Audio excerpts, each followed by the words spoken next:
പ്രമുഖ വാർത്തകൾ ക്രോഡീകരിച്ചുകൊണ്ടുള്ള ഒരു സ്പെഷ്യൽ പ്രോഗ്രാം പത്രവാർത്താസിലേക്ക് എല്ലാവർക്കും സ്വാഗതം.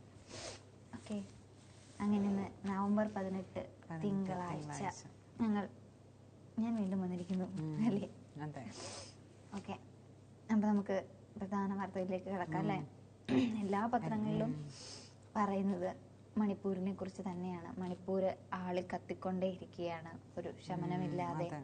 മണിപ്പൂരിലെ യുദ്ധം അവസാനിക്കുന്നില്ല എന്ന് തന്നെ നമുക്ക് പറയാം. നമ്മൾ കുറെ നാളുകൾ ഇങ്ങനെ പറഞ്ഞുകൊണ്ടേയിരിക്കുന്ന കാര്യങ്ങള് വീണ്ടും വീണ്ടും പറയേണ്ടി വരിക എന്നുള്ളൊരു അവസ്ഥ ആലോചിക്കുമ്പോൾ എന്തോ പോലെ. കാരണം ഒരു ദിവസം പോലും നമുക്ക് പറയാനായിട്ട് പറ്റുന്നില്ല ഈ മണിപ്പൂരിലെ കലാപം അവസാനിച്ചു, മണിപ്പൂരിന് ശാന്തത കൈവരിച്ചു, സർക്കാർ അവർക്ക് അനുകൂലമായിട്ടുള്ള നടപടി സ്വീകരിച്ചു, കലാപം നിർത്തി, അങ്ങനെ ഒരു വാർത്ത പറയാനുള്ളൊരു നമുക്ക് പറ്റുന്നില്ല. ഓരോ ദിവസം നമ്മൾ എന്താ പറയാ, വീണ്ടും മണിപ്പൂരിൽ പ്രശ്നങ്ങള്, കലാപങ്ങള് രൂക്ഷമായിക്കൊണ്ടിരിക്കുന്നു, മണിപ്പൂർ കത്തുന്നു, അങ്ങനെയുള്ള കാര്യങ്ങളാണ് നമ്മൾ എപ്പോഴും പറയുന്നത്. ഇന്നും അത് തന്നെയാണ് നമുക്ക് പറയാനുള്ളത്. അതായത് കനലടങ്ങാതെയാണ് മണിപ്പൂർ ഇപ്പോഴും. ഇംഫാൽ താഴ്വരയിലെ കലാപം രൂക്ഷമായി കൊണ്ടിരിക്കുകയാണ്. 2 മന്ത്രിമന്ദിരങ്ങൾ കൂടിയാണ് അവർ കത്തിച്ചിരിക്കുന്നത്. അതായത് 4 MLA-മാരുടെ വീടുകൾക്ക് നേരെ ആക്രമണം നടത്തിയിട്ടുണ്ട്. പിന്നെ മൃതദേഹങ്ങൾ 2 കൂടി അവർ കണ്ടെത്തിയിട്ടുണ്ട്. എന്തായാലും അമിത്ഷാ ഒരു സുരക്ഷായോഗം വിളിച്ചിട്ടുണ്ട്. എന്തായാലും അദ്ദേഹം പ്രതികരിക്കാനായിട്ട് തുടങ്ങിയിട്ടുണ്ട്. അപ്പൊ നമ്മുടെ മോദിജിയും കൂടെ പ്രതികരിക്കാനായിട്ട് തുടങ്ങിയാൽ ഒരുപക്ഷെ കലാപം അവസാനിക്കാനുള്ള സാധ്യതയുണ്ട്. ബന്ദികളാക്കിയ 8 മാസം പ്രായമുള്ള കുഞ്ഞുൾപ്പെടെ ഒരു കുടുംബത്തിലെ 6 പേരെ കൊലപ്പെടുത്തിയ സംഭവത്തെ തുടർന്ന് ഇംഫാൽ താഴ്വരയിലുണ്ടായ സംഘർഷം തുടരുന്നു. മണിപ്പൂർ മന്ത്രിസഭയിലെ 2ാമനായ തോങ്കാം ബിശ്വജിത്തിന്റെയും 3ാമനായ ഗോവിന്ദാസിന്റെയും വീടുകൾക്ക് ജനക്കൂട്ടം ഞായറാഴ്ച പുലർച്ചെ തീയിട്ടു. അപ്പം 8 മാസം ബന്ദികളാക്കി വെച്ച പ്രായമുള്ള കുഞ്ഞിനെ ഉൾപ്പെടെയാണ് അവർ 8 മാസമായിട്ട് ബന്ദികളാക്കി വെച്ചിരിക്കുന്നത്.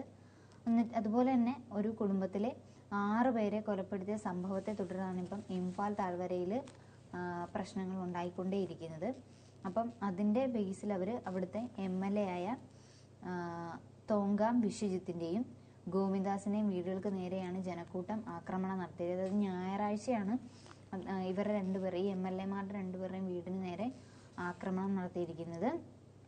അതുപോലെ തന്നെ ഇംഫാൽ നഗരത്തിലെ പ്രധാനമന്ത്രി നരേന്ദ്രമോദിയുടെ ഹോർഡിങ്ങുകൾ, അതായത് പരസ്യ ഹോർഡിങ്ങുകളൊക്കെ അവർ തകർക്കുകയൊക്കെ ചെയ്തു. കാരണം ഇത്രയും നാളായിട്ട് അദ്ദേഹം പ്രതികരിക്കാതെ വന്നപ്പോൾ നമ്മൾ എന്തായാലും അങ്ങനെ ചെയ്യുള്ളൂ. ഇപ്പൊ നമ്മളാണെങ്കിൽ ഈ ഗവർണറുടെ ഒരു കേസ് വന്നപ്പോൾ നമ്മൾ ഗവർണറുടെ കോലമൊക്കെ കത്തിച്ച പോലെ അല്ലേ, കോലമൊക്കെ കത്തിച്ചതുപോലെ ഇപ്പം നരേന്ദ്രമോദി പ്രതികരിക്കാത്തതിൽ അവര് അദ്ദേഹത്തിന്റെ പരസ്യ ഹോർഡിങ്ങുകളൊക്കെ തകർത്തിരിക്കുകയാണ്. അതുപോലെ തന്നെ ജിരിബാമിലാണെങ്കിൽ 2 പേരുടെ മൃതദേഹങ്ങൾ കണ്ടെടുത്തിട്ടുണ്ട്. അസം അതിർത്തി പുഴയിൽ ഒരു മെയ്തേയ് വനിതയുടെയും ജിരിബാമിലെ അഗൽപൂരിൽ കുക്കി യുവാവിന്റെയും മൃതദേഹമാണ് കണ്ടെത്തിയത്. അപ്പം മെയ്തേയ് വിഭാഗത്തിലെ കുക്കി വിഭാഗത്തിലെ ആളുകളുടെ 2 പേരുടെ മൃതദേഹമാണ് ഇന്നലെ കണ്ടെത്തിയിരിക്കുന്നത്. ഗർഭിണിയായ ഭാര്യയെ കാണാനെത്തിയ ഹോംജോൽ ഡൊങ്കൽ എന്ന യുവാവിനെ മെയ്തേയ് വിഭാഗക്കാർ തട്ടിക്കൊണ്ടുപോയി കൊലപ്പെടുത്തുകയായിരുന്നുവെന്ന് കുക്കി സംഘടനകൾ പറഞ്ഞു. അപ്പം തന്റെ ഗർഭിണിയായ ഭാര്യയെ കാണാനെത്തിയ ഒരു യുവാവിനെ മെയ്തേയ് വിഭാഗക്കാർ തട്ടിക്കൊണ്ടുപോയിട്ട് കൊലപ്പെടുത്തുകയായിരുന്നുവെന്നാണ് കുക്കി സംഘടനകൾ പറയുന്നത്. ഇതോടെ ജിരിബാമിൽ മാത്രം 10 ദിവസത്തിനകം കൊല്ലപ്പെട്ടവരുടെ എണ്ണം 20. അപ്പം ജിരിബാമിൽ തന്നെ കൊല്ലപ്പെട്ടവരുടെ എണ്ണം 20 ആയിരിക്കുകയാണ്. മെയ്തേയ് കുടുംബത്തിലെ കൊല്ലപ്പെട്ട 2.5 വയസ്സുള്ള കുഞ്ഞിന്റെ തല ഛേദിച്ച നിലയിലായിരുന്നു. എന്താ ഒരവസ്ഥ!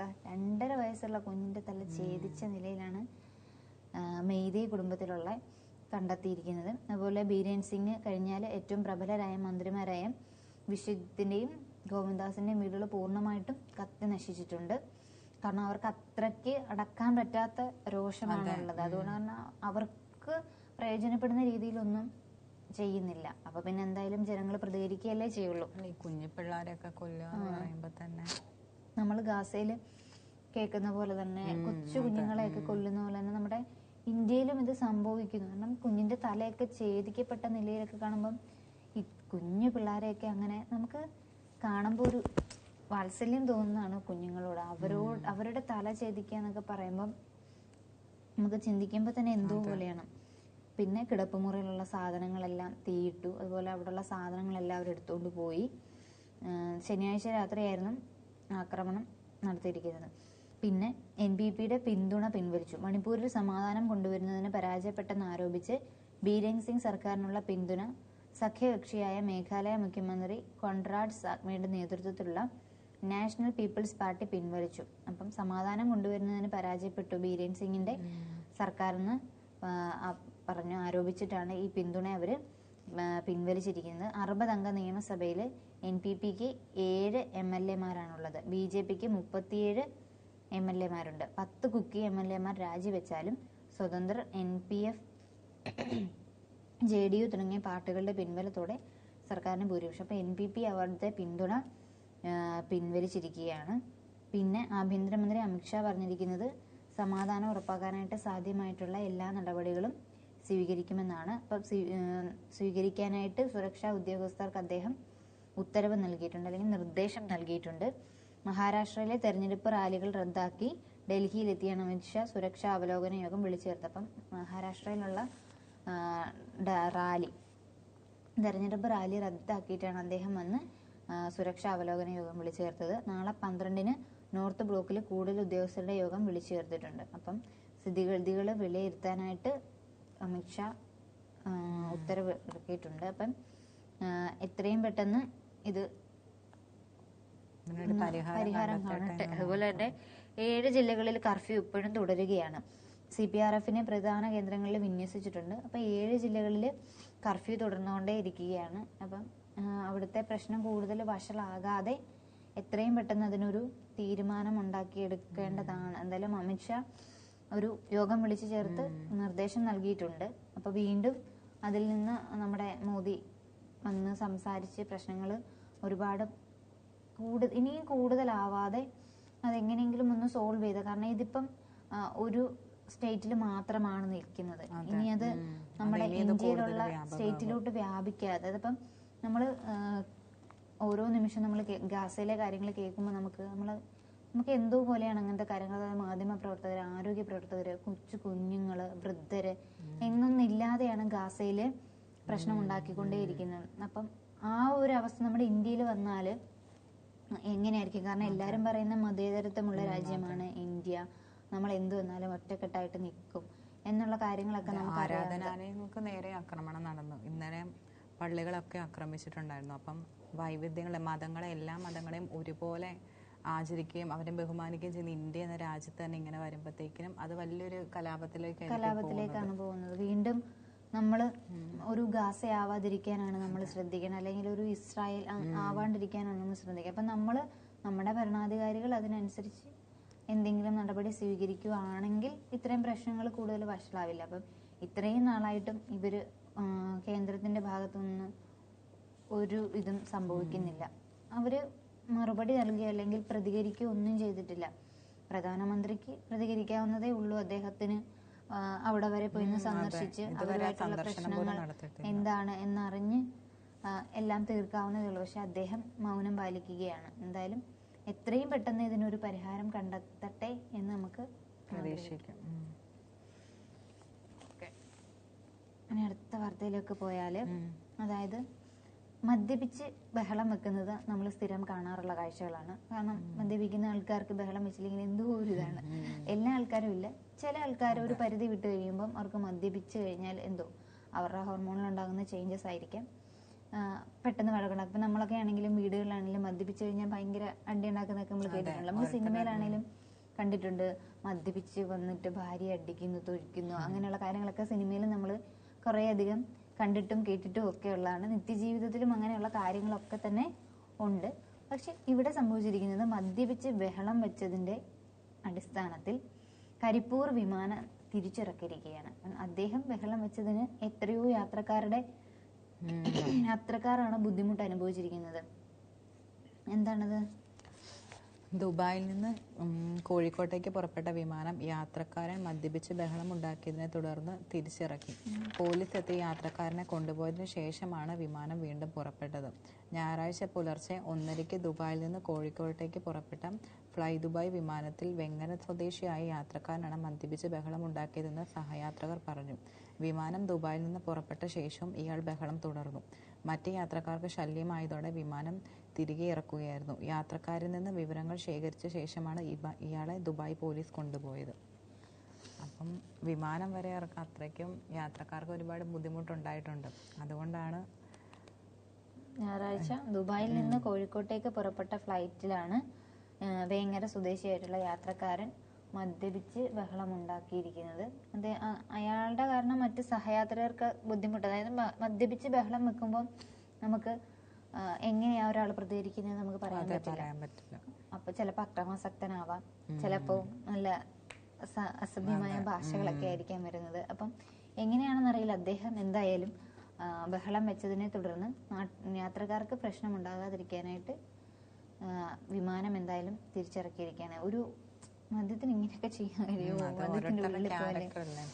നമ്മള് മദ്യം ചെല്ലുമ്പോ എങ്ങനെയാണ് പ്രതികരിക്കുന്നതെന്ന് പറയാൻ പറ്റത്തില്ല. അതെ, എന്തായാലും നല്ലൊരു കാര്യം തന്നെ. ഇപ്പൊ ഇങ്ങനെയുള്ള മനുഷ്യന്മാരെയൊക്കെ ഫ്ലൈറ്റിൽ കേറ്റാതിരിക്കുക, അതാണ്.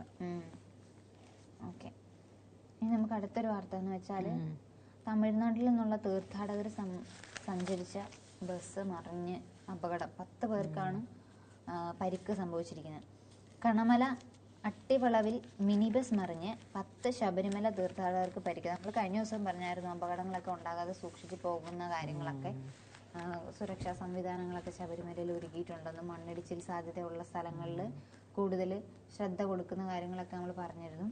ഇപ്പതാ ശബരിമല തീർത്ഥാടകർക്ക് പരിക്ക് സംഭവിച്ചിരിക്കുകയാണ്.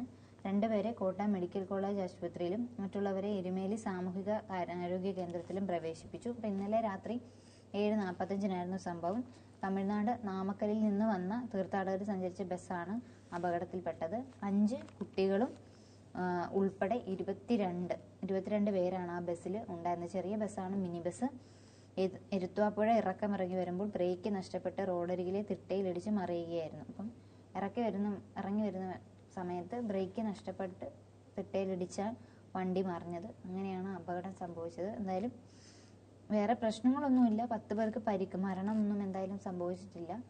അപ്പം കൂടുതൽ ശ്രദ്ധിച്ച് ഒക്കെ നമ്മൾ യാത്ര ചെയ്യേണ്ട. കാരണം നല്ല തിരക്കുള്ള സമയമാണ്. പിന്നെ രാത്രിയിലൊക്കെ ഇറങ്ങി വരുമ്പോൾ വന്യമൃഗങ്ങളൊക്കെ കാണാം. അപ്പം നമ്മൾ ആ ഒരു ഇതിൽ നന്നായിട്ട് ശ്രദ്ധിച്ചു. ഇപ്പം 22 പേരാണ് ഈ ബസ്സിൽ ഉണ്ടായിരുന്നത്. അപ്പം അവർക്ക് നമ്മൾ അത്രയ്ക്കും ആ ഒരു ഇതിലാണ് നമ്മൾ ആ ബസ്സിലിരിക്കുന്നത് തന്നെ. ഇറക്കമൊക്കെ ഇറങ്ങി വരുമ്പോൾ നമ്മൾ വളരെ സൂക്ഷിച്ചൊക്കെ തന്നെ വണ്ടി ഓടിക്കണം. പിന്നെ മഴയൊക്കെ ആണെങ്കിൽ നല്ല ബുദ്ധിമുട്ടും കാണും.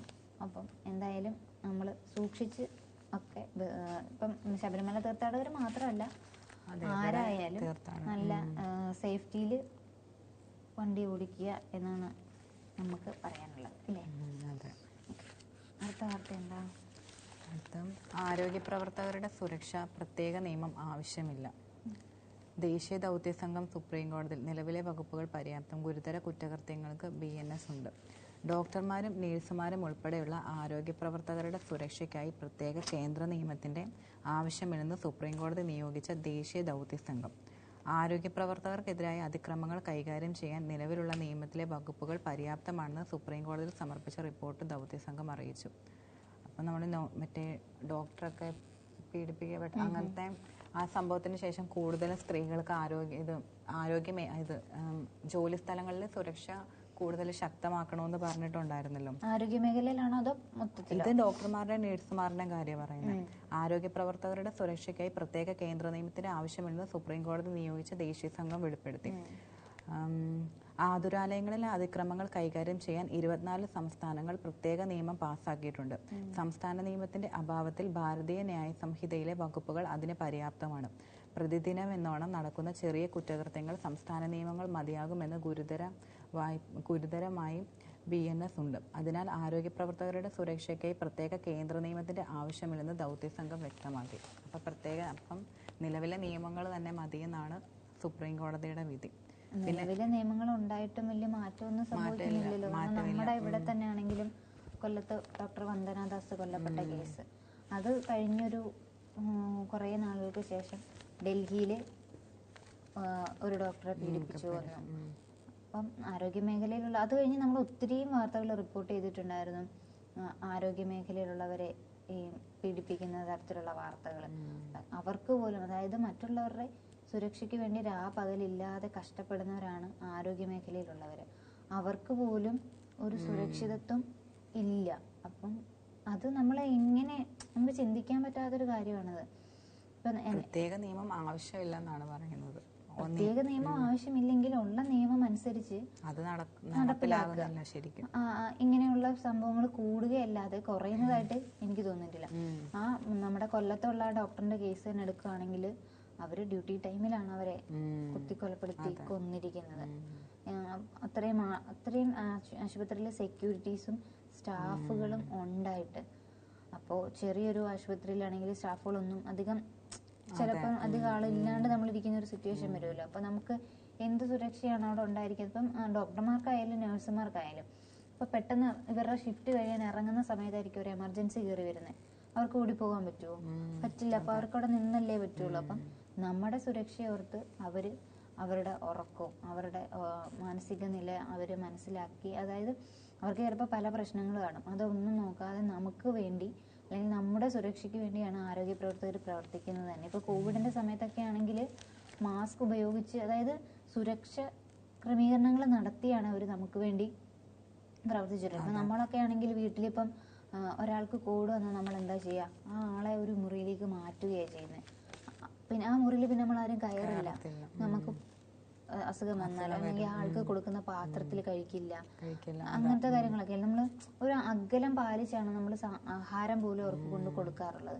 പക്ഷെ ഡോക്ടർമാരും നഴ്സുമാരെ സംബന്ധിച്ച് അവർ സുരക്ഷാ ക്രമീകരണങ്ങൾ ഉൾപ്പെടെ എടുത്ത് നമ്മളുടെ അടുത്ത് വന്ന് നമ്മളെ പരിചരിക്കുന്ന ആൾക്കാരാണ്.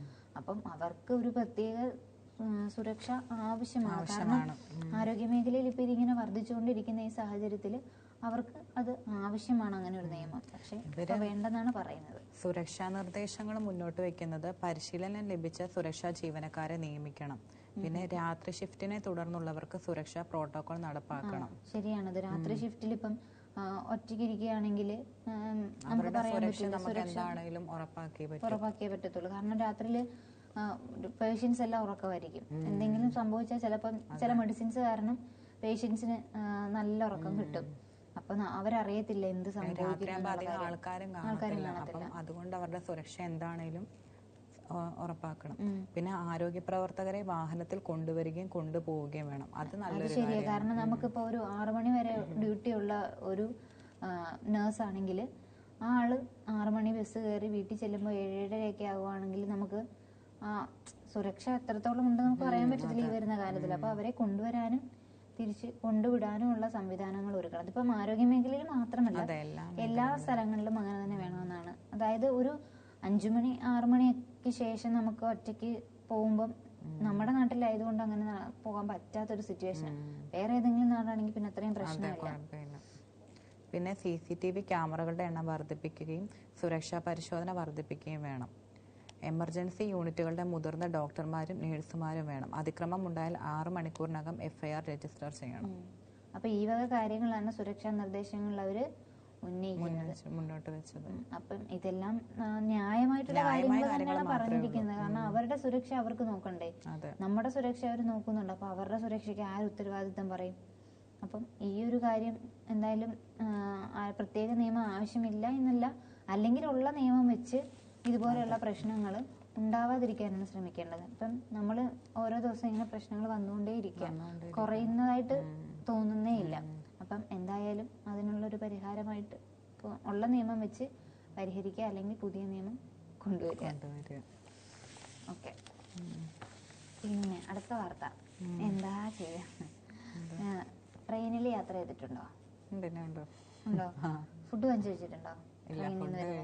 അങ്ങനെ ഉഴുന്നോടെയൊക്കെ കഴിച്ചിട്ടുണ്ട്, അല്ലാതെ ഫുഡ് കഴിച്ചു അല്ലാതൊന്നും വാങ്ങിച്ചിട്ടില്ല. ചോറ്, ബിരിയാണി, ചായ കുടിച്ചിട്ടുണ്ട്. ചോറൊന്നും വാങ്ങി കഴിച്ചിട്ടില്ല.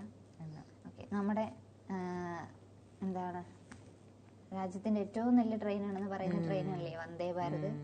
വന്ദേ ഭാരതിൽ കയറാനായിട്ട് ആളുകൾ തിക്കും തിരക്കും ഉണ്ടാക്കാറുണ്ട്. എല്ലാവരുടെയും ഒരു ആഗ്രഹമാണ് ഒരിക്കലെങ്കിലും എനിക്ക് വന്ദേ ഭാരതിൽ ഒന്ന് കയറണം എന്നുള്ളത്. മരിക്ക് തോന്നിയിട്ടുണ്ടോ അങ്ങനെ? ഇല്ല, എനിക്കും തോന്നിയിട്ടില്ല വന്ദേ ഭാരതിൽ കയറണമെന്നൊന്നും. പക്ഷെ കുറേ ആളുകൾ പറയുന്നത് ഞാൻ കേട്ടിട്ടുണ്ട്, എനിക്ക് എങ്ങനെയെങ്കിലും ഒന്ന് വന്ദേ ഭാരതിൽ കയറണം, അത്ര അടിപൊളി ട്രെയിനാണ്, വ്ളോഗൊക്കെ കണ്ടപ്പോൾ എനിക്ക് ഭയങ്കര ഇഷ്ടമായി, വന്ദേ ഭാരത് നല്ല അടിപൊളി ട്രെയിനാണ്, അങ്ങനെയാണ് ഇങ്ങനെയാണെന്നൊക്കെ കുറേ പേര് പൊക്കി പറഞ്ഞായിരുന്നു. ഇപ്പം തിരുനെൽവേലി വന്ദേ ഭാരത് എക്സ്പ്രസ്സിൽ വിതരണം ചെയ്ത ഭക്ഷണത്തിൽ ചെറു പ്രാണികളെ കണ്ട സംഭവത്തിൽ റെയിൽവേ മാപ്പ് ചോദിച്ചിട്ടുണ്ട്. ഭക്ഷണ വിതരണ ഏജൻസിക്ക് 1,00,000 രൂപയാണ് പിഴ ചുമത്തിയിരിക്കുന്നത്. സാമ്പാറിലാണ് പ്രാണിയെ കണ്ടെത്തിയത്. അപ്പോൾ യാത്രക്കാർ പരാതി നൽകിയതിനെ തുടർന്നാണ് നടപടി എടുത്തിരിക്കുന്നത്. അപ്പോൾ റെയിൽവേ എന്തായാലും മാപ്പ് ചെയ്തു. ഇപ്പം ഞാൻ ഇന്നാളിൽ ഒരെണ്ണം വായിച്ചിട്ടുണ്ടായിരുന്നു. എവിടെയായിരുന്നു, ജപ്പാനിലോ അവിടെ എവിടെയോ ഒരു സ്ഥലത്താണ് ആള് ലേറ്റായി. അതായത് ആൾക്ക് 10 മണിക്ക് 11 മണിക്ക് അങ്ങനെ ഒരു ഇന്റർവ്യൂ ഉണ്ട്. അപ്പം ട്രെയിൻ വരേണ്ട സമയം കണ്ട് 8:30 പക്ഷെ ട്രെയിൻ വന്നത് 9:30. അപ്പം അതിന്റെ ബേസിൽ എന്താണ് ഈ ആൾക്ക് അത്രയും ലേറ്റായി. ഇന്റർവ്യൂവിന് എന്നപ്പോഴത്തേനും വളരെ ലേറ്റായി. അപ്പൊ ആള് പരാതി കൊടുത്തു. റെയിൽവേ അദ്ദേഹത്തിന് പിഴ ചുമത്തി. റെയിൽവേ അല്ലല്ലോ, നമ്മുടെ ഉപഭോക്തൃ കോടതിയോ, ആ കോടതി, കൺസ്യൂമർ കോർട്ടില്ലേ, അവര് റെയിൽവേക്ക് പിഴ ചുമത്തിയിട്ട് അദ്ദേഹത്തിന്റെ ടിക്കറ്റിന്റെ പൈസയും എത്ര അവറാണോ അദ്ദേഹത്തിന് മിസ്സായത് ആ അവറിന്റെ ചേർത്തൊരു കാൽക്കുലേറ്റ് ചെയ്ത് പൈസ പരിഹാരമായിട്ട് കൊടുത്തു. ഇപ്പം ഇന്ത്യൻ റെയിൽവേ പക്ഷെ ഇവിടെ ചെയ്തിരിക്കുന്നത് മാപ്പ് മാത്രമേ ഉള്ളൂ, വേറെ ഒന്നും ചെയ്തിട്ടില്ല. ഞാൻ ഇന്ത്യൻ റെയിൽവേയുടെ ചായ മാത്രമേ കുടിക്കാറുള്ളൂ, വേറെ ഒന്നും വാങ്ങി കഴിക്കാറില്ല. എനിക്ക് എന്തോ പോലെ നമുക്ക് വല്ലാത്തൊരു ഇത് തോന്നും വാങ്ങുമ്പോ. പുറത്തുനിന്ന് വാങ്ങിക്കൊണ്ട് പോകുന്നതാണെങ്കിൽ അത്രയും പ്രശ്നമില്ല. അപ്പൊ എന്തായാലും വന്ദേ ഭാരതിലാണ് സംഭവം. അവര് പാചകം ചെയ്യുന്ന സ്ഥലത്ത് ഒരു ഇതും ഇല്ലെന്ന് അവര് സ്ഥിരീകരിച്ചിട്ടുണ്ട്. അപ്പൊ പിന്നെ പ്രാണി അതാ അവര് തുടർന്ന് അന്വേഷിക്കുന്നതാണ്. ഇപ്പൊ പാചകം ചെയ്യുന്ന അവിടെയും പാക്ക് ചെയ്ത് കൊണ്ടുവരുന്നവരെയും പ്രശ്നമില്ല, അല്ലാതെ ഇങ്ങോട്ട് കൊണ്ടുവന്നപ്പോഴാണ് ഇതെന്നാണ് ഇവര് ഉന്നയിക്കുന്നത്. കൊണ്ടുവന്നപ്പോ സാധാരണ തുറന്നിരുന്നാലേ അതിനകത്ത് വീഴുള്ളൂ. തുറന്നിരിക്കാത്തപ്പോ എങ്ങനെ വീഴും? അല്ലെങ്കിൽ ഇവര് കഴിച്ചുകൊണ്ടിരിക്കുന്നതിന്റെ ഇടയിൽ പ്രാണി വന്ന് വീണതായിരിക്കുമോ? അങ്ങനെയാണെങ്കിൽ ആ പ്രാണിക്ക് ജീവൻ കാണുമല്ലോ. എന്താ സംഭവം എന്നറിയില്ല. എന്തായാലും റെയിൽവേയുടെ മിസ്റ്റേക്ക് തന്നെയാണ്. അതെ, നല്ല വൃത്തിയുള്ള രീതിയിൽ ഭക്ഷണങ്ങൾ പാചകം ചെയ്ത് കൊടുക്കുക. അത് ഇപ്പൊ വന്ദേ ഭാരത് എന്നൊക്കെ പറയുമ്പോ വലിയ ഹൈ ക്ലാസ് ട്രെയിൻ ആണെന്നാണ് എല്ലാരും പറയുന്നത്. എന്തായാലും ഇന്ത്യൻ റെയിൽവേ മാപ്പ് ചോദിച്ചിരിക്കുകയാണ്. ഓക്കെ, അപ്പം നമ്മള് ഇന്നാണ് പാലക്കാട് ഉപതെരഞ്ഞെടുപ്പിന്റെ പരസ്യ പ്രചരണം സമാപിക്കുന്നത്. നമ്മൾ കൽപ്പാത്തി രഥോത്സവത്തിന്റെ ബേസിൽ മാറ്റി വെച്ചിട്ടുണ്ടായിരുന്നു. അപ്പൊ ഇന്നാണ് പാലക്കാട് ഉപതെരഞ്ഞെടുപ്പിന്റെ പരസ്യ പ്രചരണം സമാപിക്കുന്നത്. ഒട്ടേറെ രാഷ്ട്രീയ ടെസ്റ്റുകൾക്കൊടുവിൽ പാലക്കാട് ഉപതെരഞ്ഞെടുപ്പിലെ പരസ്യ പ്രചരണത്തിന് ഇന്ന് സമാപനം. അവസാന നിമിഷത്തിലും എന്തെങ്കിലും ഞെട്ടിക്കലുകൾ നേതാക്കൾ ഒരുക്കി വെച്ചിട്ടുണ്ടോ എന്ന കാത്തിരിപ്പിലാണ് വിവിധ രാഷ്ട്രീയ പാർട്ടി പ്രവർത്തകർ. നേതാക്കളുടെ മുന്നണി മാറ്റവും കള്ളപ്പണ ആരോപണവും വ്യാജ വോട്ടും ഉൾപ്പെടെ ഒട്ടേറെ വിവാദങ്ങൾ ചർച്ചയായപ്പോൾ കേരളം മുഴുവൻ ഉറ്റുനോക്കുന്ന മണ്ഡലമായി പാലക്കാട് മാറി. മറ്റേ ചേലക്കരയിലെയും വയനാട്ടിലെയും കുറേ പ്രശ്നങ്ങളുണ്ടായി നടന്നൊരു ബൈ ഇലക്ഷൻ ആയിരുന്നു. അപ്പം അന്ന് നമ്മുടെ 13-ാം തീയതി തന്നെ ആയിരുന്നു ഇതും വെച്ചിരുന്നത്. പക്ഷെ കൽപ്പാത്തി രഥോത്സവത്തോടനുബന്ധിച്ചാണ് ഇവരിത് മാറ്റിയത്. അപ്പം ഇന്നാണ് പരസ്യ പ്രചരണം അവസാനിക്കുന്നത്. അപ്പം നമ്മൾ അന്ന് പ്രിയങ്ക ഗാന്ധിനെ ഭയങ്കരമായിട്ട് നമ്മൾ സപ്പോർട്ട് ചെയ്തത് പുള്ളിക്കാരത്തി ജയിക്കുമെന്നുള്ളത്. പക്ഷെ വോട്ടിന്റെ അത് കുറഞ്ഞു വന്നായിരുന്നു. അപ്പൊ പാലക്കാടാണ് ഇപ്പൊ എല്ലാരും ഉറ്റുനോക്കിക്കൊണ്ടിരിക്കുന്ന ഒരു മണ്ഡലം. കാരണം വലിയ വിവാദങ്ങളിലൊന്നും ഇടപെടാതിരുന്നത് പാലക്കാടായിരുന്നു. അപ്പൊ പാലക്കാട് ആര് ജയിക്കും എന്നുള്ള ഒരു കാര്യത്തിൽ എല്ലാവരും ഉറ്റുനോക്കിക്കൊണ്ടിരിക്കുകയാണ്. 23-ാം തീയതിയാണ് ജനവിധി അറിയാൻ പോകുന്നത്. ഓക്കെ, നമുക്ക് അടുത്തൊരു വാർത്ത. ഡെൻമാർക്കിനാണ് സുന്ദരി മിസ് യൂണിവേഴ്സ് പട്ടം കിട്ടിയിരിക്കുന്നത്. മിസ് യൂണിവേഴ്സ് പട്ടം ചൂടി സുന്ദരി വിക്ടോറിയ കേജർ പുഞ്ചിരിച്ചപ്പോൾ ഡെൻമാർക്ക് രാജ്യവും കിരീടമണിഞ്ഞു. രാജ്യത്തിന് ആദ്യ മിസ് യൂണിവേഴ്സ് നേട്ടം സമ്മാനിച്ചിരിക്കുകയാണ് വിക്ടോറിയ. ഡെൻമാർക്കിന് ആദ്യത്തെ കിരീടമാണ്, മിസ് യൂണിവേഴ്സ് നേട്ടമാണ് വിക്ടോറിയ സമ്മാനിച്ചിരിക്കുന്നത്. 120 സുന്ദരികൾ മത്സരിച്ച 73-ാമത് സൗന്ദര്യ മത്സരത്തിലാണ് വിക്ടോറിയ സൗന്ദര്യ റാണിയായത്. 120 പേരിൽ നിന്ന് സൗന്ദര്യ 73-ാമത് സൗന്ദര്യ മത്സരത്തിൽ സൗന്ദര്യ റാണിയായിരിക്കുകയാണ്. എന്തായാലും നമ്മുടെ കുറെ നാൾ നമ്മുടെ ഐശ്വര്യ റായി, പ്രിയങ്ക ചോപ്രയൊക്കെ ആയിട്ടുള്ളതായിരുന്നു. അപ്പം ഇപ്പോൾ മിസ് യൂണിവേഴ്സ് ആയിട്ടായിരിക്കുന്നത് ഡെൻമാർക്കിലെ വിക്ടോറിയയാണ്. അല്ലേ? എന്തല്ലേ അടിപൊളി. പിന്നെ ഒരു വാർത്ത എന്ന് വെച്ചാൽ നമ്മളെല്ലാവരും കാത്തിരിക്കുന്നതാണ് പുഷ്പ 2ന്റെ റിലീസ്. ഇപ്പൊ കഴിഞ്ഞിടയ്ക്ക് ആയിരുന്നു അതിന്റെ ട്രെയിലർ പുറത്തിറക്കിയത്. കണ്ടായിരുന്നോ? എന്താ പുഷ്പ കണ്ടിട്ടുണ്ടോ? അതുകൊണ്ട് ഇഷ്ടമില്ല. എന്താ ഇഷ്ടമല്ലാത്ത? അല്ലു അർജുൻ ആയതുകൊണ്ടാണോ? അല്ലു അർജുൻ രശ്മിക ആയതുകൊണ്ടാണോ? അല്ല, അതുകൊണ്ടല്ല. എനിക്കെന്തോ കഥ ഇഷ്ടപ്പെട്ടില്ലേ? അല്ല, ഇഷ്ടപ്പെട്ടു. എന്താന്ന് പറയാൻ അറിയാൻ വയ്യ, അതുകൊണ്ടാണ് ഇഷ്ടപ്പെട്ടെന്ന് പറയുന്നത്. ഓക്കെ, അപ്പൊ കഴിഞ്ഞ ദിവസം ഇതിന്റെ ട്രെയിലർ പുറത്തിറക്കിയിട്ടുണ്ടായിരുന്നു. അപ്പം തോളിലൊരു ഇതിന്റെ ലോഞ്ചിങ് ഒക്കെ ഉണ്ടായിരുന്നു, അല്ലു അർജുൻ വന്ന. ഞാൻ ആ ലോഞ്ചിങ് ഉണ്ടായിരുന്നു, നല്ല രസമായിരുന്നു കാണാൻ. തോളിൽ തോക്കുമായിട്ട് സ്റ്റൈലിൽ നടന്നു വരുന്ന പുഷ്പരാജ്. അല്ലു അർജുന്റെ പുഷ്പ 2 സിനിമയിലെ ഗെറ്റപ്പ് പുറത്തുവിട്ട് ട്രെയിലർ റിലീസ് ചെയ്തു. പുഷ്പ 1 ഭാഗത്തിലെ വളരെ കുറഞ്ഞ സമയം സ്ക്രീനിലെത്തിയ നടൻ ഫഹദ് ഫാസിൽ 2 ഭാഗത്തിൽ ഏറെ നേരം തകർത്തഭിനയിക്കുന്നതിന്റെ സൂചനയാണ് ട്രെയിലർ നൽകുന്നത്. പുഷ്പ എന്നാൽ ഫ്ലവർ അല്ല, ഫയർ ആണെന്ന ആദ്യ സിനിമയിലെ പഞ്ച് ഡയലോഗിന് പവർ കൂട്ടിയിട്ടുണ്ട്. പുഷ്പ 2 അത് വൈൽഡ് ഫയർ ആണ്. റിലീസ് ഡിസംബർ 5 റിലീസ് ചെയ്യുന്നത്. ശരിയാ, ഞങ്ങൾ അന്ന് പുഷ്പ കാണാൻ പോയ സമയത്ത് ഞാൻ മാത്രമേ ഉള്ളൂ അല്ലു അർജുനെ കാണണമെന്ന് പറഞ്ഞ സിനിമ കാണാൻ പോയത്.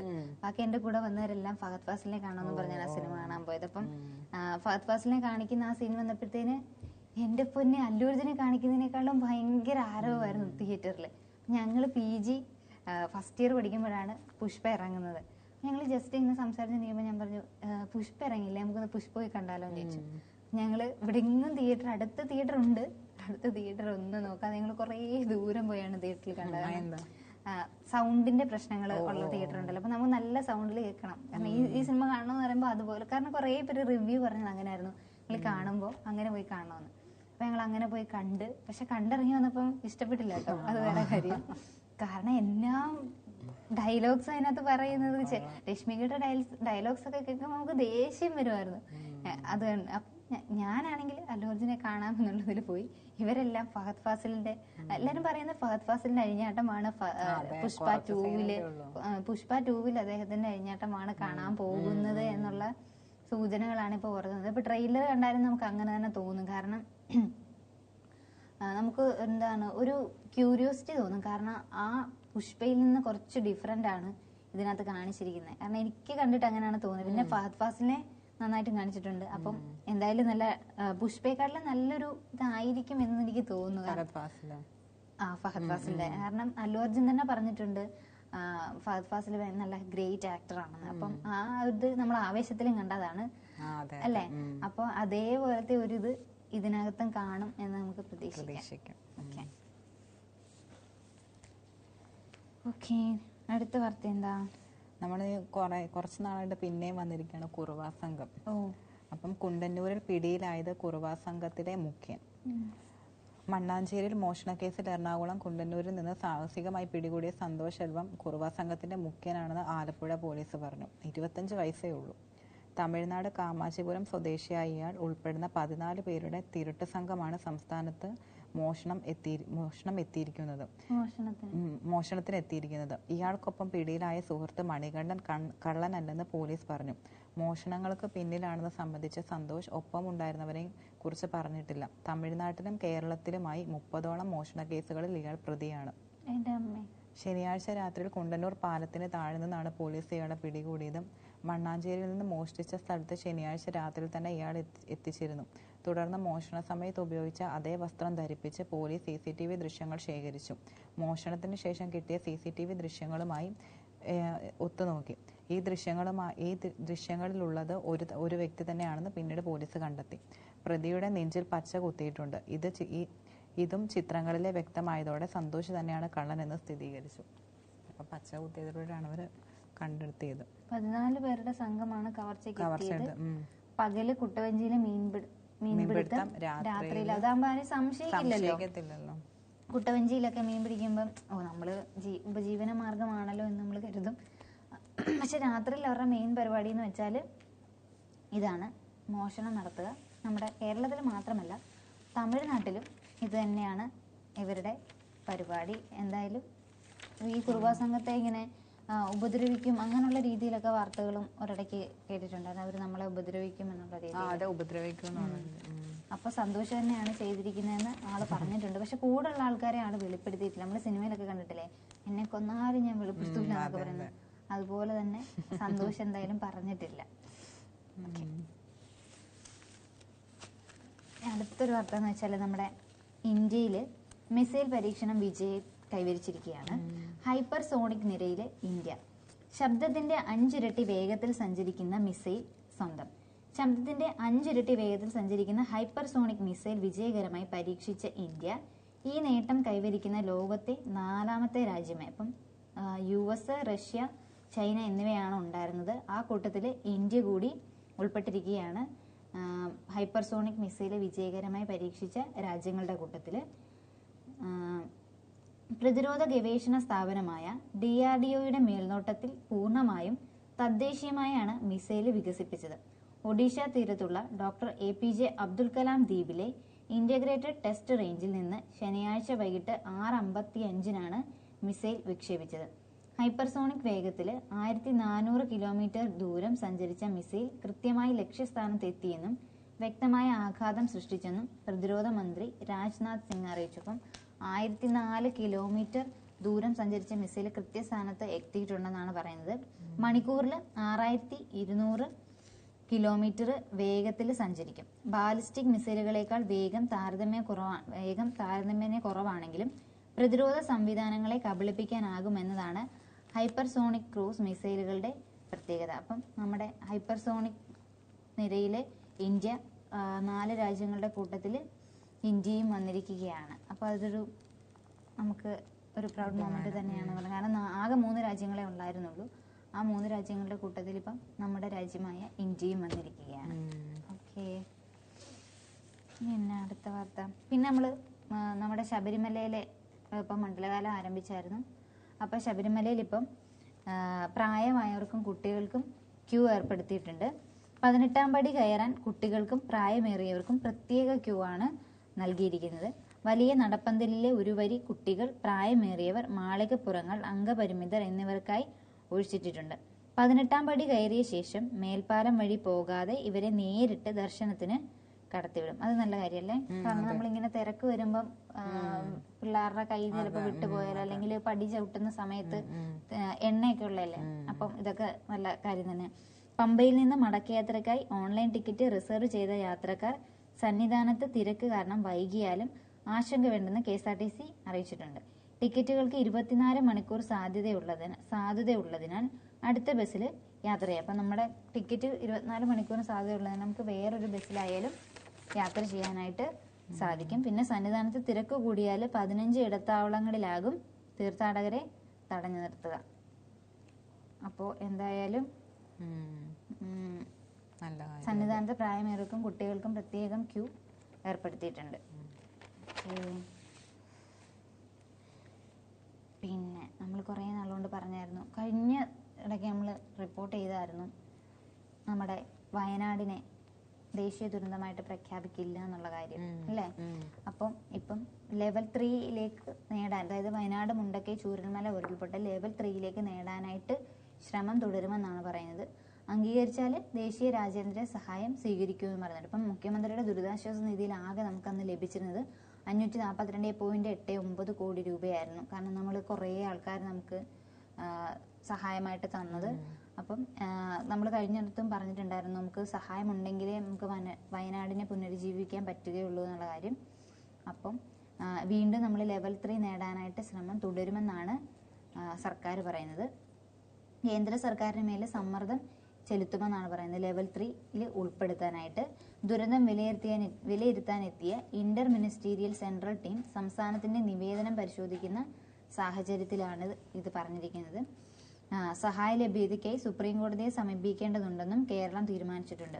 കേന്ദ്ര സഹായത്തോടെ മാത്രം പുനരധിവാസ പ്രവർത്തനം കൈകാര്യം ചെയ്യാനാകുന്ന ഗുരുതര സ്വഭാവമുള്ള പ്രകൃതി ദുരന്തങ്ങളാണ് ലെവൽ 3 ഗണത്തിൽ വരുന്നത്. അപ്പോൾ ലെവൽ 3 ഗണത്തിൽ വരുന്നത് കേന്ദ്രത്തിന്റെ സഹായം കൂടി ഉൾപ്പെട്ട് പുനരുജ്ജീവന പ്രവർത്തനങ്ങൾ ചെയ്യാൻ പറ്റുന്ന പ്രകൃതി ദുരന്തങ്ങളാണ് വരുന്നത്. അപ്പം ലെവൽ 3 ദുരന്തമായി അംഗീകരിച്ചാൽ മറ്റ് സംസ്ഥാനങ്ങളിലെ ജനപ്രതിനിധികളുടെ അടക്കം ഫണ്ടും ദേശീയ രാജ്യാന്തര തലത്തിലുള്ള സഹായവും സ്വീകരിക്കാനാവും. അപ്പം കൂടുതലും ഇത് പുഷ് ചെയ്തുകൊണ്ടേ ഇരിക്കുകയാണ് നമ്മുടെ വയനാട്, മുണ്ടക്കൈ, ചൂരൽമല ഉരുൾപൊട്ടലിനെ ലെവൽ 3 ദുരന്തങ്ങളായിട്ട് പ്രഖ്യാപിക്കുന്നത്. അപ്പം ദുരന്തങ്ങൾ എന്ന് പറയുന്ന 4 വിഭാഗമാണുള്ളത്. ലെവൽ 0 അധികം ആഘാതമില്ലാത്ത സാധാരണ ദുരന്തം. ലെവൽ 1 ജില്ലാതലത്തിലെ പരിഹാരം കാണാതെ, അതായത് ആ ജില്ലയ്ക്ക് തന്നെ ആ ദുരന്തമുണ്ടായ സ്ഥലത്തിന് പുനരുജ്ജീവിപ്പിക്കാൻ അല്ലെങ്കിൽ അവിടുത്തെ പ്രശ്നങ്ങൾ പരിഹരിക്കാൻ പറ്റുന്നത്. ലെവൽ 2 എന്ന് പറയുന്നത് സംസ്ഥാനത്തിന് കൈകാര്യം ചെയ്യാവുന്ന, അതായത് ഇപ്പോൾ ഒരു ജില്ലയിലാണ് സംഭവിച്ചിരിക്കുന്നതെങ്കിൽ ആ സംസ്ഥാനം വന്ന് ആ സംസ്ഥാനത്തിൽ കൈകാര്യം ചെയ്യാൻ പറ്റുന്ന തരത്തിലുള്ള ദുരന്തം. ലെവൽ 3 എന്ന് പറയുന്നത് കേന്ദ്രത്തിന്റെ സഹായം കൂടി മാത്രം ഉണ്ടെങ്കിൽ, അതായത് അവരുടെ സഹായം കൂടി ചേർന്ന് കൈകാര്യം ചെയ്ത് പുനരുജ്ജീവന പ്രവർത്തനങ്ങൾ നടത്തുന്ന ലെവലാണ് ലെവൽ 3 എന്ന് പറയുന്നത്. അപ്പം കേരളത്തിന്, നമ്മുടെ വയനാടിന് എന്തായാലും ലെവൽ 3 ആയിട്ട് തന്നെ പ്രഖ്യാപിക്കണം. അത്രയും നാശനഷ്ടങ്ങളാണ് നമുക്ക് സംഭവിച്ചിട്ടുള്ളത്. കൃഷിയാണെങ്കിലും ഓരോരുത്തരുടെ കിടപ്പാടമാണെങ്കിലും അവരുടെ ഭൂമിയാണെങ്കിലും ഒരുപാട് വ്യാപാര വ്യവസായ സ്ഥാപനങ്ങളാണെങ്കിലും ഒക്കെ നശിച്ചിട്ടുണ്ട്. ടൂറിസ്റ്റ് മേഖലകളിലൊക്കെയാണ് നാശം വരുന്നത്. സ്കൂളുകൾ, അങ്ങനെയുള്ള ഒരുപാട് മേഖലയിലൊക്കെ നാശം വന്നിട്ടുണ്ട്. അപ്പം നമുക്ക് എന്തായാലും ആകെ നമുക്ക് കിട്ടിയത് 542.89 കോടി രൂപയാണ് ദുരിതാശ്വാസ നിധിയിൽ കിട്ടിയിരിക്കുന്നത്. അതുകൊണ്ട് എന്തായാലും നമുക്കൊരു പുനരുജ്ജീവനം നടക്കില്ല. അപ്പം എന്തായാലും കേന്ദ്രത്തിന്റെ സഹായം കൂടിയേ തീരൂ. അപ്പോൾ ഇങ്ങനെ നമ്മൾ പുഷ് ചെയ്തുകൊണ്ടേ ഇരിക്കുകയാണ്. ഇനി സുപ്രീം കോടതിയിൽ കത്തയക്കുന്ന രീതിയിൽ വരെ എത്തിയിരിക്കുകയാണ്. എന്തായാലും എത്രയും പെട്ടെന്ന് ദേശീയ ദുരന്തമായിട്ട് ഇതിനെ പ്രഖ്യാപിക്കട്ടെ എന്ന് നമുക്ക് പറയാം, അല്ലേ? അതെ, പ്രതീക്ഷിക്കാം. ഇനി എന്നാ അടുത്തൊരു വാർത്ത? ഡിജിറ്റൽ കമ്പനികളോട് കേന്ദ്രമന്ത്രി പരമ്പരാഗത മാധ്യമങ്ങൾക്ക് വരുമാന വിഹിതം നൽകണം. പരമ്പരാഗത മാധ്യമങ്ങളുടെ ഉള്ളടക്കം ഉപയോഗിക്കുന്ന വൻകിട ടെക്നോളജി കമ്പനികളും ഡിജിറ്റൽ പ്ലാറ്റ്ഫോമുകളും വരുമാനത്തിൻ്റെ ഒരു വിഹിതം അവർക്ക് നൽകണമെന്ന് കേന്ദ്ര വാർത്താവിതരണ പ്രക്ഷേപണ മന്ത്രി അശ്വിനി വൈഷ്ണവ് പറഞ്ഞു. വാർത്താവിതരണം ഡിജിറ്റൽ ആയതോടെ പരമ്പരാഗത സ്ഥാപനങ്ങൾ സാമ്പത്തിക പ്രതിസന്ധിയിലാണ്. ദേശീയ പത്രദിനത്തിൽ നടത്തിയ വെർച്വൽ പ്രഭാഷണത്തിൽ അദ്ദേഹം പറഞ്ഞു. നിലവാരമുള്ള ഉള്ളടക്കം തയ്യാറാക്കുന്നതിന് ചെലവേറിയതാണ്. പത്രപ്രവർത്തകർക്ക് ശമ്പളത്തിനും പരിശീലനത്തിനും എഡിറ്റോറിയൽ സംവിധാനങ്ങൾക്കും ഒരുക്കുന്നതിനും പരമ്പരാഗത പത്രസ്ഥാപനങ്ങൾ വലിയ നിക്ഷേപമാണ് നടത്തുന്നത്. ഇക്കാര്യം പരിഗണിച്ച് വരുമാനം പങ്കുവയ്ക്കണം.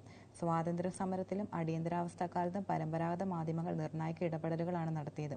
ഇവരുടെ ചരിത്രം, പോരാട്ടം വിസ്മരിച്ചാൽ പഴയകാല വെല്ലുവിളികൾ വീണ്ടും നേരിടേണ്ടി വരുമെന്നും മന്ത്രി പറഞ്ഞു. അത് ശരിയാണ്. നമ്മൾ ഇന്നാണ് ഡിജിറ്റൽ യുഗത്തിലോട്ട് വന്നത്.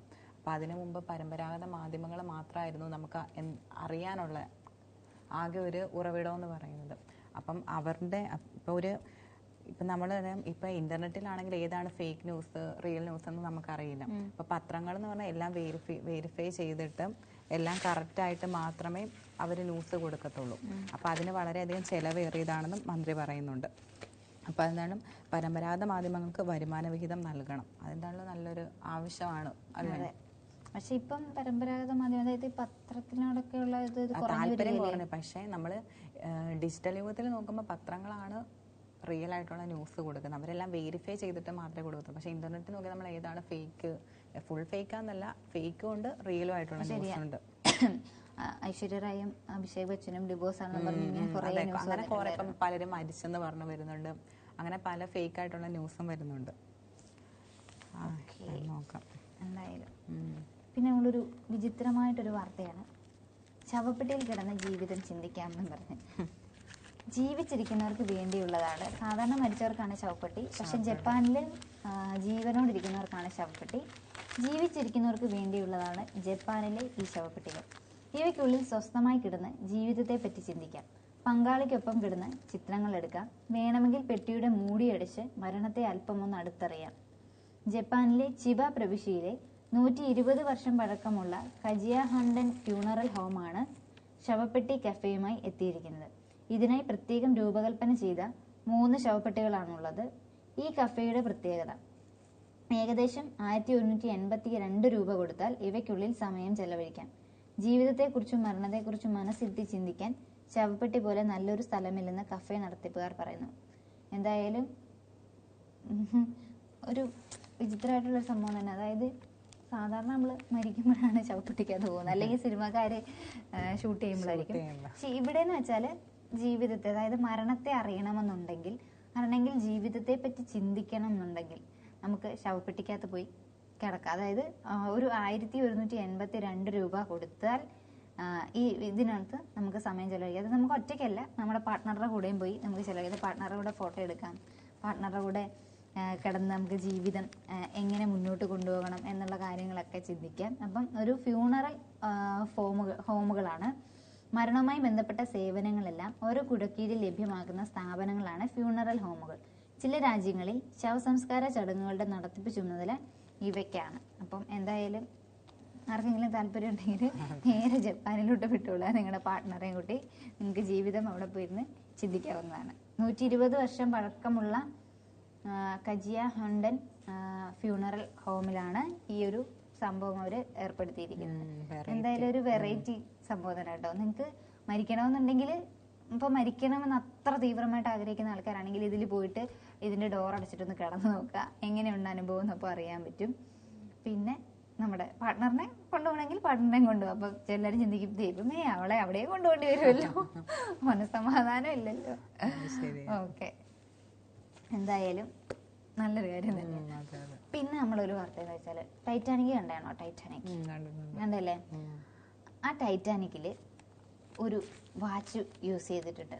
ആ വാച്ചിന്റെ വില എന്ന് വെച്ചാൽ 16 കോടി രൂപയാണ്. അതായത് അനശ്വര പ്രണയത്തിന്റെയും മഹാദുരന്തത്തിന്റെയും പ്രതീകമായ ടൈറ്റാനിക് കപ്പലിൽ നിന്ന് 700 യാത്രക്കാരെ രക്ഷിച്ച ക്യാപ്റ്റന് നൽകിയ സ്വർണ്ണ പോക്കറ്റ് വാച്ചിന് ലേലത്തിൽ കിട്ടിയ റെക്കോർഡ് തുക. സ്വർണ്ണ പോക്കറ്റ് വാച്ചിന് ലേലത്തിൽ കിട്ടിയ തുകയാണ് 16 കോടി രൂപ. 1912 നമ്മുടെ ടൈറ്റാനിക് ദുരന്തം നടന്നത്. 1998 ഈ സിനിമ പുറത്തിറങ്ങുന്നത്. ഞാനത് ജനിച്ചിട്ടേ ഉള്ളൂ കേട്ടോ. എന്തായാലും 16 കോടി രൂപയാണ് ഈ വാച്ചിന് കിട്ടിയിരിക്കുന്ന ലേലത്തിൽ. 700 പേരെയാണ് നമ്മുടെ ഈ അപകടം നടന്ന 2 മണിക്കൂറിനകം ഈ സ്ഥലത്ത് നിന്ന് രക്ഷിച്ചത്. അന്ന് 1500-ലേറെ പേർക്ക് ജീവനൊക്കെ നഷ്ടപ്പെട്ടതാണ്. അപ്പം അന്ന് ഉണ്ടായിരുന്ന ജോൺ ജേക്കബ് ആസ്റ്ററിന്റെ ഭർത്താവിന്റെ മൃതശരീരത്തിൽ നിർമ്മിച്ച വേറൊരു വാച്ച് ഉണ്ടായിരുന്നു. ആ വാച്ചിന് ഏപ്രിലിൽ 12.5 കോടി രൂപയാണ് ലേലത്തിൽ കിട്ടിയത്. എന്താ അല്ലേ? ഓക്കെ, നമ്മൾ മുമ്പേ പറഞ്ഞ പോലെ തന്നെ മണിപ്പൂരെ പോലെ തന്നെയുള്ളതാണ് ഉക്രൈൻ റഷ്യ ഇസ്രായേൽ ആക്രമണം എന്ന് പറയുന്നത്. ഇപ്പം വീണ്ടും അവരിങ്ങനെ ഇപ്പോൾ ഒരു 2-3 വർഷത്തോളം അടുക്കാറായി അവിടെ യുദ്ധം ഇങ്ങനെ തുടർന്നുകൊണ്ടേയിരിക്കുന്നത്. അതായത് അഭയാർത്ഥി ക്യാമ്പുകളിൽ വരെയാണ് പ്രശ്നങ്ങൾ. കാരണം അവരെ പോലും വെറുതെ വിടാതാണ് ഇങ്ങനെ കൊന്നെടുക്കുന്നത്. കൊച്ചു കുഞ്ഞുങ്ങളെ പോലും വിടാതെ, വൃദ്ധരെന്നൊന്നും നോക്കാതെ ഒരുപാട് മനുഷ്യരെയാണ് അവർ കൊന്നെടുക്കുക. ഇപ്പൊ വീണ്ടും ഇസ്രായേൽ ആക്രമണത്തിൽ ഗാസയിലെ 30 മരണമാണ് സംഭവിച്ചിരിക്കുന്നത്. വടക്കൻ ഗാസയിലെ ബെയ്ത്ത് ലഹിയയിൽ ഞായറാഴ്ച ഇസ്രായേൽ നടത്തിയ വ്യോമാക്രമണത്തിൽ 30 പേരാണ് മരിച്ചത്. കെട്ടിടാവശിഷ്ടങ്ങൾക്കിടയിൽപ്പെട്ട് 59 പേരെ കാണാതായിട്ടുണ്ട്. ശനിയാഴ്ച രാത്രി മധ്യ ഗാസയിലെ നുസ്രൈത്ത് ബുയ്റേജ് അഭയാർത്ഥി ക്യാമ്പുകൾക്ക് നേരെയും വടക്കൻ ഗാസയിലെ ജനവാസ മേഖലയിലും ഉണ്ടായ ആക്രമണങ്ങളിൽ 12 പേർ മരിച്ചു. അതിനിടെ ലെബനന്റെ വടക്കൻ ഭാഗങ്ങളിൽ ഇസ്രായേൽ സൈന്യവും ഹിസ്ബുള്ളയും തമ്മിൽ ശക്തമായ ഏറ്റുമുട്ടൽ തുടരുകയാണ്. എന്തായാലും ഇത് നമ്മൾ മണിപ്പൂരെ കാര്യം പറഞ്ഞുകൊണ്ട് തന്നെ ഒരു അന്ത്യമില്ലാത്തൊരു പോക്കിലേക്കാണ്. ഇപ്പം 2-3 വർഷമായിട്ടും അവരോട് ഇങ്ങനെ ട്രംപ് വിജയിച്ചപ്പോൾ ട്രംപ് പറഞ്ഞത്, അദ്ദേഹം ഇലക്ഷന് നിന്നപ്പോൾ അദ്ദേഹം പറഞ്ഞത്, ഞാൻ പ്രസിഡന്റ് ആയിരുന്നെങ്കിൽ ഇങ്ങനത്തെ പ്രശ്നങ്ങളൊന്നും ഉണ്ടാകത്തില്ലെന്നായിരുന്നു. പക്ഷെ ഇപ്പൊ ഒരു സമാധാനം സ്ഥാപിക്കുന്നുള്ളൊരു വിലയിരുത്തൽ പൊതുവെ ഉണ്ട്. അതല്ല, നമ്മുടെ മോദിജി ആണെങ്കിൽ കുറെ ഇതിന് പോയിട്ടുണ്ട്, എല്ലായിടത്തും സമാധാനം സ്ഥാപിക്കാൻ നടക്കുന്ന ഒരു ഇതാണ് ആയിരുന്നു. അപ്പം എത്രയും പെട്ടെന്ന് ഇതിനൊരു പ്രശ്നം പരിഹാരം കാണാനായിട്ട് അവർ ശ്രമിച്ചു. അതായത് അവർ തമ്മിൽ ഒരു സമാധാന ചർച്ചയ്ക്ക് വരുന്നില്ല. അതായത് അങ്ങോട്ടും ഇങ്ങോട്ടും വെല്ലുവിളിക്കുക, നിങ്ങളുടെ അവസാനത്തെ നേതാവിനെ ഞങ്ങൾ കൊല്ലും എങ്കിലേ ഞങ്ങൾക്ക് ഒരു മനസ്സമാധാനം കിട്ടും എന്നുള്ള രീതിയിൽ തന്നെ തീരുമാനിക്കണം. അപ്പം അതെ, അങ്ങോട്ടും ഇങ്ങോട്ടും പ്രശ്നം കൂടുതൽ വഷളായിക്കൊണ്ടേ ഇരിക്കുകയാണ്. എന്തായാലും 30 മരണമാണ് ഇപ്പൊ വീണ്ടും സംഭവിച്ചത്. 30 അല്ല, അതിൽ കൂടുതൽ മരണം സംഭവിച്ചു. ഇപ്പൊ ഈ കഴിഞ്ഞ ദിവസത്തെ ഇതില് ഞായറാഴ്ച ഉണ്ടായ വ്യോമാക്രമണത്തില് 30 പേരാണ് മരണപ്പെട്ടിരിക്കുന്നത്.